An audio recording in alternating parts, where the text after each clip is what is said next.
శివాలయం అంటే మనకు ముందుగా గుర్తొచ్చేది శివలింగం. దానెదురుగా నంది విగ్రహం. కానీ శివలింగానికి ఎదురుగా నంది లేని ఒక ప్రత్యేకమైన శివాలయం ఉందని మీకు తెలుసా? అదే మహారాష్ట్రలోని నాసిక్ పంచవటి ప్రాంతంలో. పవిత్ర గోదావరి నది ఒడ్డున రామకుండ్ సమీపంలో ఉన్న కపాలేశ్వర్ మహాదేవ ఆలయం. ఈ ఆలయానికి సంబంధించిన స్థల పురాణం ఎంతో ఆసక్తికరంగా ఉంటుంది.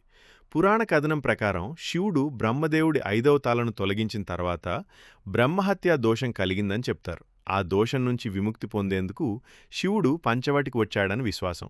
అక్కడ నంది చూపించిన మార్గం ద్వారా పవిత్ర గోదావరి జలాల్లో స్నానం చేసి శివుడు పాప విముక్తి పొందాడని స్థలపురాణం చెప్తుంది. అందుకే ఈ కథలో నందికి ఎంతో ప్రత్యేకమైన స్థానం ఉంది. నంది శివుడికి మార్గం చూపినందుకు శివుడు నందిని తన గురువుగా గౌరవించాడని విశ్వాసం. అందుకే ఈ ఆలయంలో శివలింగానికి ఎదురుగా నంది విగ్రహం ఉండదని చెప్తారు.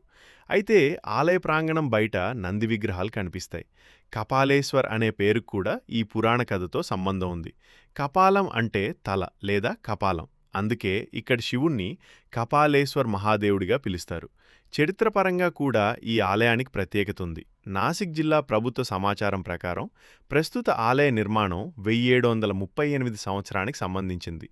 మహాశివరాత్రి, సోమవారాలు, ప్రదోషం వంటి ప్రత్యేక సందర్భాల్లో ఈ ఆలయానికి భక్తులు పెద్ద సంఖ్యలో వస్తారు. రామకుండుకు సమీపంలో ఉండటం వల్ల నాసిక్ పంచవటి యాత్రలో కపాలేశ్వర్ ఆలయ దర్శనానికి కూడా ఎంతో ప్రాధాన్యం ఉంది.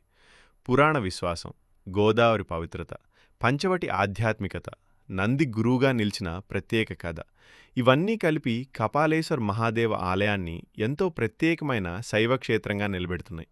మీకు అవకాశం వస్తే నాసిక్ వెళ్ళినప్పుడు రామకుండుతో పాటు కపాలేశ్వర్ మహాదేవుని కూడా దర్శించుకోండి. ఓం నమ శివాయ. హరహర మహాదేవ్.